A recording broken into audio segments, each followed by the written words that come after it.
Bonjour à toutes et à tous, j'espère que vous allez bien. Pour ce nouvel épisode de Coureuse du dimanche, je vous propose de partir à la rencontre d'une jeune fille hyperactive. C'est comme ça qu'elle se décrit d'ailleurs. Tous les jours, nous sommes confrontés aux inégalités entre les personnes valides et invalides.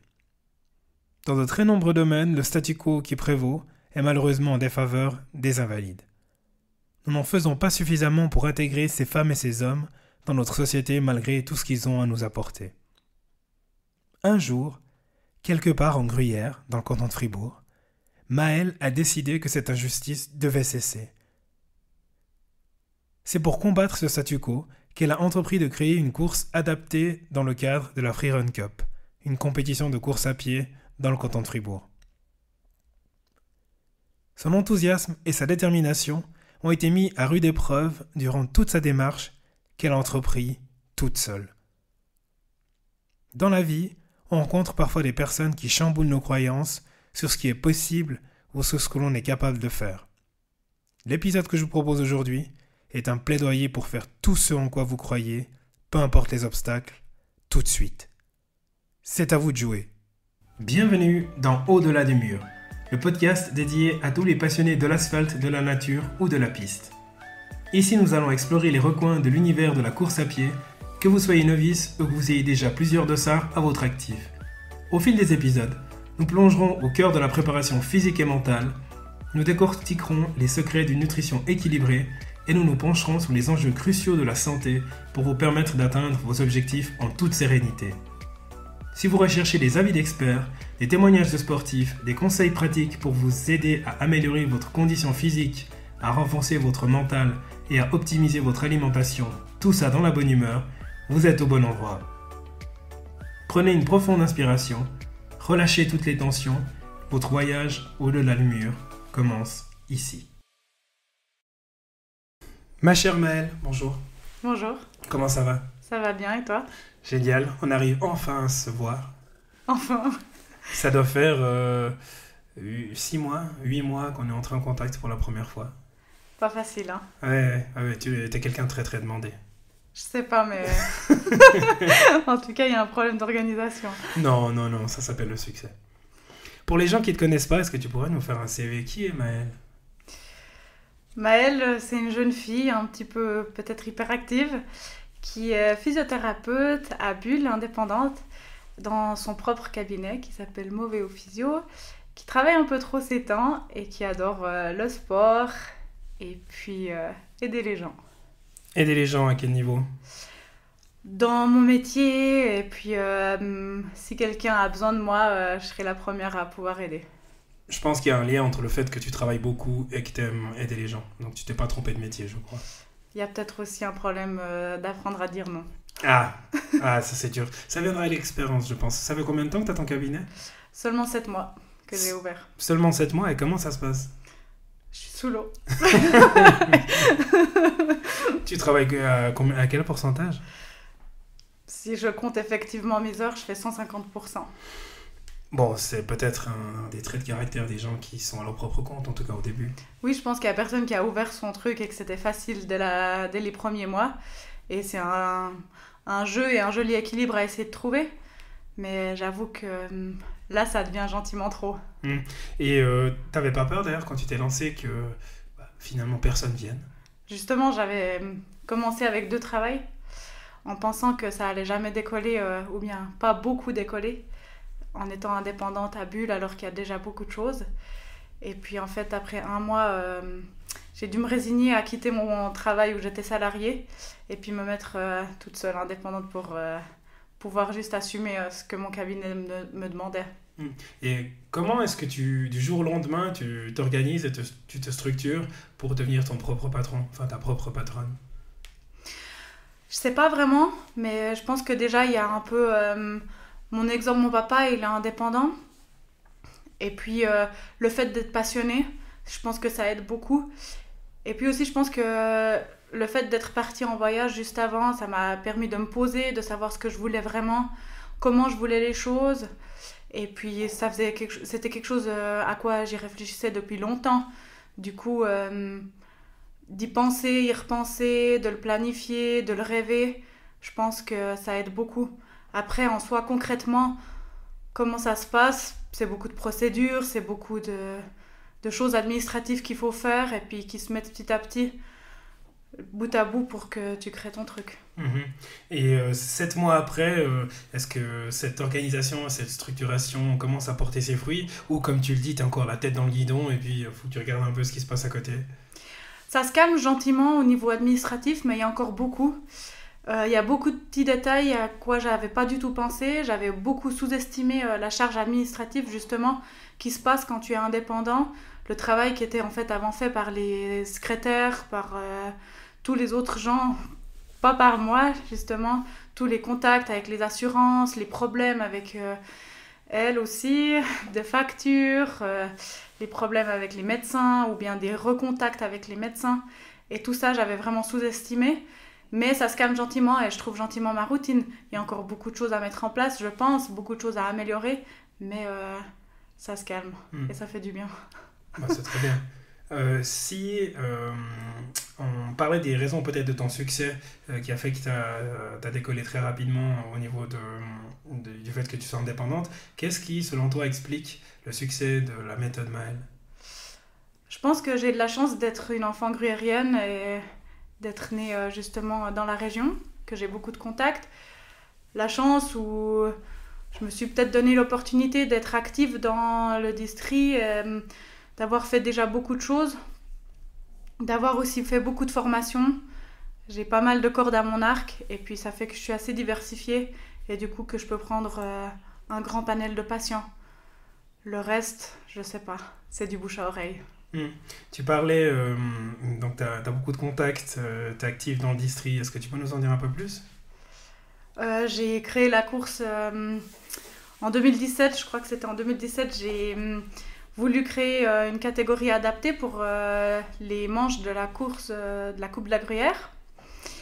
Et puis, du coup, ça s'est fait. Et ça a fait déjà pas mal de choses. Sinon, moi-même, je cours beaucoup, je fais beaucoup de sport. J'étais impliquée dans plusieurs clubs différents. Et puis, voilà, ça, je pense que c'est les choses que ça fait que je suis active. Tu as un triomphe qui est très très modeste. Donc tu crées une course adaptée, tu as un vague souvenir. Donc tu as quand même créé quelque chose qui n'est pas anodin, une course adaptée au sein de la Gruyère. Pourquoi est-ce que tu as eu cette idée-là? Qu'est-ce qui a fait que tu t'es lancé dans cette aventure? J'ai toujours été touchée par l'injustice. J'ai toujours été, ça, c'est un peu un défaut, même très sensible au fait que on n'est pas tous égaux. Et puis, ça m'a toujours insupporté le fait qu'on n'était pas égaux, justement. Et puis, de par mon métier, la sédentarité, c'est quelque chose qui est un fléau. Et puis, notre population, elle est sédentaire. Et on essaye avec tous les trucs et astuces de nous rendre encore plus sédentaires. Qui plus est, dans la situation des personnes en situation de handicap, c'est encore pire. Et puis, du coup, je me suis dit, mais il faut qu'on fasse quelque chose. Et on fait 1 million de choses et on met beaucoup de budget dans d'autres domaines, mais jamais dans l'activité physique, que ce soit pour une personne qui n'a pas de handicap ou une personne qui a un handicap. Et puis, je me suis dit, à moi de jouer aussi, de mettre ma petite graine. Et puis, je me suis dit, allez, je me lance et j'aide ces personnes. Ça m'a pris pas mal d'énergie. J'ai eu quelques bâtons dans les roues pour y arriver, mais à force de persévérance, ça marche. Et quand on a envie, ça marche. C'est pas qu'une graine dans l'engrenage, c'est la tempête du Sahara, le sable du Sahara que tu as amené. Quand on parle de course adaptée, pour les personnes qui ne savent pas de quoi il s'agit, on parle de quoi exactement? Alors au tout début, je voulais vraiment impliquer tout le monde, que ce soit des chaises ou des personnes avec un handicap physique ou un handicap mental. Et puis finalement, ça s'est retrouvé, maintenant ça tourne avec une catégorie qui s'appelle justement la course adaptée, où il y a une catégorie féminine et une catégorie masculine. Et puis c'est des personnes qui ont des situations de handicap physique ou mental, mais alors qui courent ou qui marchent. Mais il n'y a plus de chaises. C'est une volonté ou c'est juste une évolution? C'est une évolution. Okay. Une évolution. Et cette course adaptée, elle existe toujours au sein de la Coupe de la Gruyère? Elle existe toujours dans chacune des dimanches. il y a la catégorie adaptée, et tout le monde peut y aller, s'inscrire, comme tout le monde, quoi. Et ça roule. Mm. C'est quand même quelque chose de magique, c'est extraordinaire ce que tu as réussi à créer. Toi, tu parles de bâtons dans les roues, tu parles de problèmes qu'on a cherché à te créer alors que tu voulais juste aider ton prochain. Mais si on va un peu plus dans le détail, alors je ne veux pas des noms, hein, forcément ça ne m'intéresse pas, mais tu dis il y a une injustice, je vais chercher à la combler. Tu as commencé par quoi? La différence, elle dérange. Et j'ai justement essayé de commencer par écrire un mail aux responsables pour demander qu'est-ce qu'ils en pensaient. Et puis, c'est déjà là les premiers problèmes. On te dit oui, je vais t'aider, mais en fait, c'est pas vraiment vrai. Et puis, après, on te met beaucoup de challenges pour que j'ai l'impression que ce soit tellement compliqué que tu lâches, que tu baisses les bras.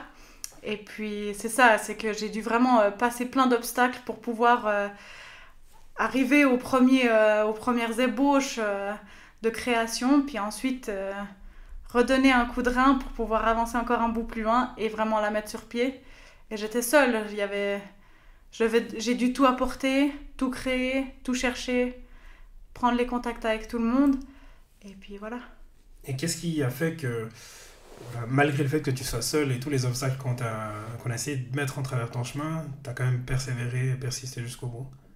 J'avais envie de les aider, et je me suis dit pourquoi moi j'ai le droit de profiter de ce bonheur, de pouvoir courir, de pouvoir faire une course, de pouvoir partager avec des gens, de pouvoir être dépassé, de pouvoir dépasser, de pouvoir monter sur un podium, et eux, il n'y a rien qui leur est proposé.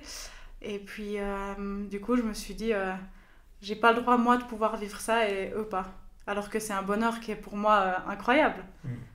Et si maintenant on regarde les gens qui font la course adaptée, c'est les plus souriants à l'arrivée, c'est les plus souriants dans leur course, ils sont pas en train d'appuyer sur leur montre, passer la ligne arrivée, ils tapent pas sur la barrière parce qu'ils ont fait 10 secondes de plus, et puis monter sur le podium, c'est eux qui montrent le plus de joie, de bonheur, et qui partagent tout ce que nous apporte le sport. Le défi, il est clairement ailleurs pour eux, et l'essentiel, c'est vraiment dans la participation et dans le dépassement de soi, déjà en parlant de soi-même et pas forcément par rapport aux autres. Tu as totalement raison. Après, la performance, elle existe tout à fait chez eux aussi, mais ils en apportent une autre importance. Clairement. Ce qui me fascine à chaque fois que je t'entends parler de l'injustice qui est faite envers les autres, c'est que les gens qui ne te connaissent pas, ils savent pas en fait que toi également, alors, est-ce qu'on peut parler d'injustice ou pas? Je sais pas qui suis-je pour prétendre être juge, mais t'as pas non plus les mêmes cartes que tout le monde au niveau du sport, et pourtant tu t'en plains jamais. Donc t'as également un handicap, peut-être pas physique ou pas physique, moteur ou mental comme certaines personnes. Je sais pas. Alors ça c'est toi que ça regarde, c'est pas moi. Je vais pas te dire ça, je vais pas t'inviter chez moi pour t'insulter, ça va. Mais au niveau de la distribution des cartes, on est tous avec un même nombre de cartes en main, j'aime toujours dire. Et puis certaines personnes ont des atouts et d'autres ont des cartes un peu moins bien. Et toi, tu fais partie des personnes qui ont des cartes qui ne sont pas extraordinaires, je m'explique. Donc tu as certaines allergies et certains problèmes physiques qui rendent ta pratique sportive extrêmement compliquée, et pourtant tu lâches jamais l'affaire. Je suis née avec ça, j'ai grandi avec ça. Je m'y suis faite, et puis comme je te disais, si on regarde toujours le verre à moitié vide, on n'est pas très bien parti dans la vie. Et puis je pense qu'il faut savoir faire avec nos petits plus et nos petits moins. Et finalement, j'ai un corps qui est une machine. J'ai peut-être un estomac et un intestin très très compliqués, des poumons pas au top, mais je pense que franchement j'ai encore beaucoup de chance, et c'est des habitudes à prendre, et puis c'est sûr que je dois faire attention, c'est sûr que c'est un peu pénible des fois, c'est sûr que ça m'a fait pleurer, que ça m'a limité souvent, mais maintenant, je m'y fais et je m'y adapte finalement, et franchement je peux pas trop me plaindre, mon corps il avance quand même. T'es une source d'inspiration juste extraordinaire, et du coup, pour que les gens ils prennent vraiment la mesure de ta force de caractère, et ta force physique. Est-ce que tu es d'accord de nous faire la genèse, de nous expliquer exactement de quoi il s'agit et de quoi tu souffres? Ok. Je suis allergique aux protéines bovines depuis que je suis née. Mhm. Et puis, j'ai eu plein de problèmes. J'ai des douleurs au niveau du ventre depuis très longtemps, depuis toujours. J'ai eu un parasite au Népal qui m'a un peu plus cassée que ce que j'étais déjà un peu cassée. Et puis, depuis un petit moment, je fais des chocs anaphylactiques à l'effort. Et on ne sait pas vraiment à quoi. J'ai pourtant vu plein d'allergologues, enfin un allergologue, qui a fait plein d'examens. Et puis le problème, c'est que j'ai beaucoup trop d'allergies, qu'ils n'arrivent pas à savoir ce que j'ai, parce que j'ai les pollens, j'ai les acariens, voilà, la liste est grande. Mais pour cette allergie et ces chocs anaphylactiques, ils misent ça sur quatre produits alimentaires que je dois pas manger dans les 6 heures avant l'effort. Et puis le problème, c'est que si je mange aussi, j'en suis quand même allergique à ces aliments. Et puis du coup, je dois faire attention toujours dans mon quotidien de pas trop en manger. Mais ce qui est le plus dur, c'est que c'est pas vraiment connu exactement qu'est-ce qui me déclenche ces chocs. Et maintenant, je dois toujours courir avec mon EpiPen et tous mes médicaments sur moi pour au cas où prévenir un choc et pas repartir en ambulance. Enfin, de toute façon, je dois partir en ambulance, mais au moins, pas que je meure, quoi. Tu parles de ça avec une telle légèreté qu'on n'arrive même pas, enfin, j'arrive même pas à m'imaginer le stress que ça doit représenter quand tu es plus jeune. Alors peut-être que maintenant, justement, à force de vivre avec, on a quand même l'impression que tu t'es construite une carapace autour et c'est peut-être devenu un challenge ou un moyen pour toi justement de montrer qui c'est qui commandait, parce qu'on sent clairement qu'il y a une maîtrise, qu'il y a une maîtrise, une certaine assurance et prestance quand tu rentres dans la salle. Mais quand on est plus jeune, ça ne va pas être facile. L'allergie au lait, j'en ai été révoltée. Mmh. J'ai parfois pas dit que j'étais allergique, donc j'ai vomi. Mais le reste, les chocs, j'en fais pas depuis très longtemps. Ça fait pas depuis que je suis toute petite que je fais des chocs. Mmh. Et puis, je sais pas, mes parents, ils ont jamais apporté... comment je pourrais dire ça, ils n'ont jamais mis un masque de diable sur cette allergie et du coup ça n'a jamais été pour moi un handicap sévère. C'était quelque chose avec quoi je devais vivre mais pas non plus la fin du monde. Et finalement maintenant à l'heure d'aujourd'hui où il y a beaucoup de véganes et tout le monde fait son régime à sa sauce, j'ai de la chance parce qu'il y a 1 million de produits qui peuvent me permettre de manger presque comme tout le monde. C'est juste que je dois beaucoup faire à manger moi-même. Et puis, avant, c'est sûr, quand j'étais petite, pour ma maman, ça a été un gros challenge. C'était compliqué quand même. T'es condamnée à être en bonne santé, c'est juste génial. Je sais pas, je mange quand même beaucoup de bonbons. Ça va, tu me rassures. Ah, j'ai chaud, je me suis dit, tu veux pas de bonbons, là, chercher un truc. Non, mais clairement, non, je déconne. Au niveau, donc, tu parlais d'aliments de restriction avant le sport, après le sport. Est-ce que c'est quand même du sport performance aussi, ou c'est uniquement du sport plaisir et mouvement pour éviter la sédentarité? Ah non, j'aime bien la perf. Mais il y a eu des périodes où je dois faire attention et du coup c'est compliqué, ou par exemple des phases où c'est plus dur. Alors là, je dois juste m'adapter. Mais quand même, on est d'accord que je reste une compétitrice dans l'âme. Et j'aime me dépasser d'abord. Et ensuite, si j'arrive à dépasser les autres, c'est aussi chouette. Et non, j'aime la performance. Et comment est-ce que tu construirais ta saison et tes entraînements par rapport à quelqu'un, disons comme moi, qui vais planifier ma saison d'entraînement avec les aléas organisationnels, etc. Ce qui pour moi déjà un casse-tête incroyable. Mais comment est-ce que tu fais toi pour constituer ton plan d'entraînement avec 150 plans B au cas où, puis viser la performance? Je t'avoue que j'ai la chance que je fais aucun plan d'entraînement. J'ai jamais fait des plans, à part quand je me suis entraînée pour la rame. Mais sinon... ça, c'est parce que on avait un entraîneur et puis qu'on avait été sélectionné pour la course. Mais sinon, j'ai jamais eu de plan. Et là, je me suis donné quand même en 2024 un petit challenge. Et une fois par semaine, je fais des intervalles. Donc là, je suis super fière de moi. Mais sinon, je vais au plaisir, quoi. Ok. Et tu recherches quoi avec ces intervalles? C'est juste pour le challenge d'en faire, enfin faire des séances structurées comme ça ou même pas? Non, mais parce que depuis toujours, je fais du sport et je me suis mis plein de défis. Et puis, j'ai fait beaucoup de choses en endurance. Et c'est vrai que j'ai une endurance qui est chouette. Et puis, je me suis dit, mais en fait, je pourrais essayer d'améliorer ma vitesse. Et puis, avec mon métier d'être physio du sport et tout, je suis le cordonnier le plus mal chaussé. Je prône à mes patients plein de choses que je fais pas moi-même. Et je me suis dit, bon, allez, je pourrais quand même faire un petit peu des intervalles. Et tu parlais de compétition, donc tu participes à des courses ou c'est plutôt les challenges perso? Plutôt des challenges perso, alors là, ouais. Ok. Du quel genre? Parce que tu parlais que tu étais partie au Népal. Est-ce que c'était pour un challenge ou c'était des vacances? Non, alors le Népal, je suis partie travailler un Mhm. mois dans un hôpital en tant que physiothérapeute. Et puis après, j'ai quand même profité de marcher, de faire des grandes balades et tout ça. Ça, c'est vrai. Et sinon, j'ai fait oui, plein d'autres petits challenges. Ok. Comme quoi, par exemple? Euh, Allez, le plus gros challenge que tu as réalisé, c'est quoi? le plus dur, vraiment le plus dur, c'était de faire la course qui s'appelle la SUCH, la Swiss Ultra Cycling Challenge. J'ai fait ça l'année passée en septembre avec un copain. Et puis, c'est une course mythique en Suisse, d'ultra vélo, quoi, en vélo de route. Et on devait rejoindre les 26 cantons de la Suisse. On avait 5 checkpoints et puis du non-stop en autonomie. Et puis, j'étais clairement très entraînée, hein, ça c'est sûr. Mais c'était super dur parce qu'il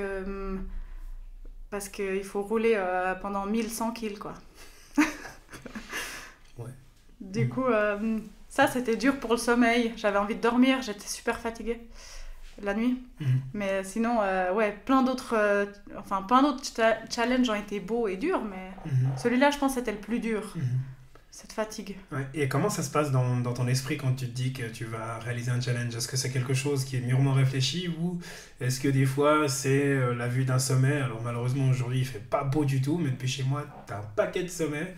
Et l'été dernier, en prenant un verre sur la terrasse avec un ami, on voyait la Béra et je me disais tiens un jour je ferais bien depuis mon canapé à la Béra. Il a dit je suis chaud. 2 mois après on l'a fait. C'était juste extraordinaire. Donc comment c'est le processus de création ou alors d'auto-challengeage et comment le processus de sélection d'un défi fonctionne chez toi?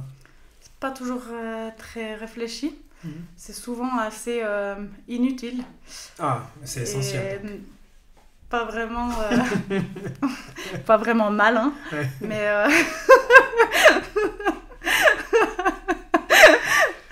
mais j'aime bien me lancer des défis. Tout d'un coup, oui, je vois un truc et je me dis, allez, vas-y, Dai, c'est cool ce truc. Pourquoi pas? Ou souvent, c'est quand, je sais pas, des fois, tout d'un coup, ça me prend. J'ai envie de faire un truc qui, je dis, j'ai envie d'être détruite ce week-end. Et puis, je me dis, qu'est-ce qui va me détruire? Et du coup, je me dis, je pourrais faire ça, c'est vrai, c'est cool, ça va me casser. Et du coup, c'est un peu comme ça. Et sinon, ouais, c'est des challenges un peu bêtes sur des discussions ou bien ouais, sur des choses que j'ai pas encore faites, que je me dis, ah, ça pourrait être chouette de faire ça. Par exemple, tout ce que j'ai fait dans la Suisse, c'était parce que je me suis dit, mais je suis un peu bête, je connais pas vraiment la Suisse et je pourrais la découvrir. Et c'est de là que c'est parti, que j'ai fait du nord au sud, de l'est à l'ouest, du point le plus bas au point le plus haut. Puis du coup, avec la Suisse, que j'ai relié tous les cantons. Effectivement, finalement ça tombe quand même sous le sens. Il y a quand même une certaine cohérence, une certaine logique dans les défis que tu as fait. Je me suis toujours dit qu'il fallait que je découvre la Suisse aussi, mais à pied. Euh, je caresse ce doux espoir d'y arriver un jour, mais chaque chose en son temps clairement. Je pense que c'est long, la Suisse. J'ai fait un petit bout, mais c'est long. Eh oui, oui. Faut traverser les cantons, faut choisir les sommets, etc. Mais ça, c'est des choses à construire avec le temps. Donc, ce week-end du 10 mai, 10-12 mai, de l'Ascension, donc tu me parlais que tu avais prévu un challenge. Qu'est-ce que tu mijotes? Un tout petit. Mais Un tout petit. tu connais Berthold 2? Berthold, ça me dit quelque chose, mais vas-y voir. C'est un duc Ah oui, oui, voilà, Ouais. c'est ça. Le Et Duc. du coup, on va aller jusqu'à Freiburg à vélo pour faire comme lui. Depuis chez nous, mais on va passer par la cathédrale à Fribourg jusqu'à Freiburg. Et après, on reviendra. Et puis après, on ira en montagne. Ah, oui, histoire de finir correctement les gens. Profiter du week-end. Chaque Absolument. minute compte. Ah oui, c'est très précieux. Et ça représente combien de kilomètres? Environ 240. Allez. Et après, 240 retours. Alors, Mais ça va, c'est pas trop montant. exactement, j'allais dire, la chance que vous Tranquille. avez, c'est qu'une fois que vous avez passé la frontière, ça va encore. Bon, il faut quand même pédaler. Si t'as le vent de face, c'est pas ouf, quoi. C'est vrai. Donc, je vais suivre ce défi avec attention. J'espère que tu vas y arriver de toute manière, mais je te souhaite un très très bon défi. Si il y a quand même toujours quelque chose d'extraordinaire qui me fascine quand je t'entends parler, c'est que, alors, t'es quelqu'un qui se plaint pas, tu te plains jamais, t'es quelqu'un qui donne énormément aux autres. Qu'est-ce que les gens ils pourraient faire pour te rendre heureuse? Me laisser aller jouer dehors. Te laisser les jouer dehors. Eh ben, je te souhaite de passer plein de temps dehors et surtout de bien te structurer au niveau de ton cabinet. D'ailleurs, au niveau de ton cabinet, donc si on revient dans ton activité du quotidien, donc on voit qu'il y a une part hyper importante dans ta vie où tu as envie d'aider les gens avec ton cabinet. On sent clairement que maintenant, peut-être que tu es rassuré que ton cabinet fonctionne et que les gens ils ont besoin de toi. C'est quoi la prochaine étape? Trouver mon équilibre. Parce que je suis très ambivalente. J'adore les gens, j'adore les aider, mais je les déteste en vrai aussi. Et j'aime être seule, j'aime ma solitude. Justement, l'année passée, c'était incroyable. C'était trop bien d'être toute seule. Et puis de voyager toute seule comme ça. Alors, j'aimerais trouver un joli équilibre pour pouvoir tout combiner et être parfaitement comblée. Je suis hyper heureuse, mais actuellement, c'est vrai que ça me grignote un peu parce que je travaille quand même un peu trop. Donc, passer de 150 à 100%, c'est déjà pas mal. Et du coup, au niveau pro, donc tu disais que tu étais dans un cabinet. J'essaye un peu, oui, effectivement, j'essaye un peu de m'équilibrer. Et du coup, là, je vais juste changer de locaux pour pouvoir avoir un peu plus d'air et plus de jours avec le cabinet et puis pour pouvoir partager mes journées plutôt que de faire des énormes journées. Et une journée idéale pour Maëlle, elle ressemble à quoi? C'est que je puisse travailler tôt, commencer à travailler tôt, et puis que le soir, je puisse aller me défouler et après bien manger avec mon copain et au lit. Je crois que j'ai trouvé ma nouvelle physio, parce que des physios qui reçoivent tôt le matin, il n'y en a pas beaucoup. Ah, là, chez moi, tu peux venir tôt. Ouais. En tout cas, je te souhaite tout de bon pour la suite, pour ton challenge à Freiburg. Les gens qui veulent en savoir plus et pourront te suivre sur les réseaux sociaux, je mettrai le lien vers ta page Insta qui te permettra aussi de renvoyer vers ton cabinet de physiothérapie qui sera également à Bulle. Il sera à Marsens. À Marsens, ok. Depuis août. Merci infiniment, Maëlle, d'avoir partagé ton quotidien, d'avoir partagé ce qui t'anime. Et je suis certain que tu vas trouver cet équilibre auquel tu aspires. Merci beaucoup. Merci d'être venu. À bientôt. À bientôt. Ciao.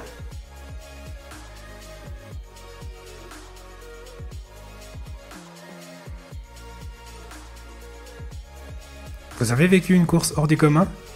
Cet événement vous a transformé? Envoyez-moi un message à contact@audeladumur.ch en me décrivant en quelques lignes votre événement marquant, ce qu'il a représenté pour vous et ce qui a changé dans votre approche de la course à pied. C'est peut-être votre histoire qu'on entendra prochainement dans le podcast.